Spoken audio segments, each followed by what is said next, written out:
Ako si Liam at galing ako sa mayamang pamilya. Pero tinatago ko ito sa lahat ng kaibigan ko at tingin nila sa akin ay isang normal na estudyante na mayroong kaya. William, hindi ka na naman kakain. Kawawa ka naman. Siya nga pala si Ava. Kaklase namin todo magmukhang mayaman sa classroom namin. Hindi niya lang alam ko nagtatrabaho siya bilang sales lady at ginagastos siya lahat ng sweldo niya sa mga bagay naman na hindi kailangan. May pagmayabang niya lang sa classroom namin. Wala namang problema sa akin yun. Dahil kung yun yung trip niya sa buhay niya, wala akong magagawa. Kaya kapag pinitipan niya ako, pinapabayaan ko na lang. Nagtitipid ka na naman ba, Liam? Magtrabaho ka kasi kagaya ko. Sorry, busy ako sa school works ko. Sus, papalusot ka pa. Wala ka lang pera. Haha, oo nga. Sige, maiwan na kita dyan. Halos araw-araw niya ako inaasar ng walang dahilan. Pero napabayaan ko na lang dahil gusto ko makita reaksyon niya. Uy, Liam, mag-isa ka na naman. Ano naman kung mag-isa ako? Wala lang. Gusto masamahan kita? Parang nagiging mabait yata. Mabait naman talaga ako dati pa. Ikaw? Mabait? Ay, ayaw mo ba? Sige, aalis na ako. Hindi. Sige, maupo ka. Marupok ka din naman pala eh. May kakaiba talaga sa'yo ngayong araw. Huwag mo na isipin kung ano yun. Libre ka pa bukas? Bakit? Ano meron bukas? Libre kita sa mall. Kawawa ka naman kasi mukhang hindi ka pa nakakaranas mag-mall. Well, di nga.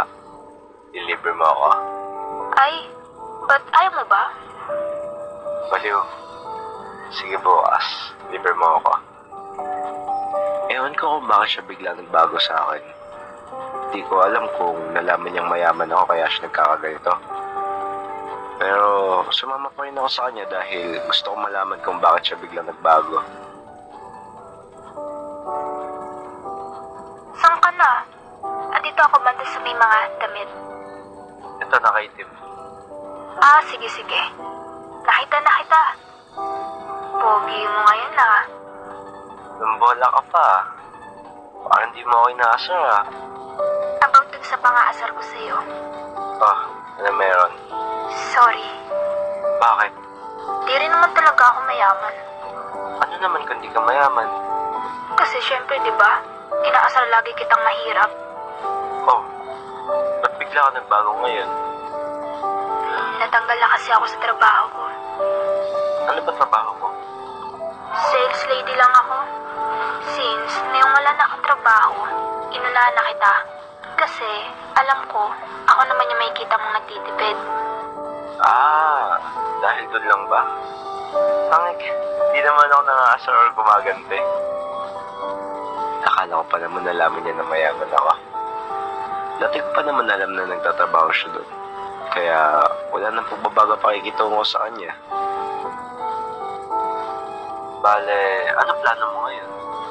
Sa ngayon, gusto ko lang kumanta sa'yo ng kabutihan. At gusto ko yung sulitin yung araw na may pera pa ako. Wow, ganun ba?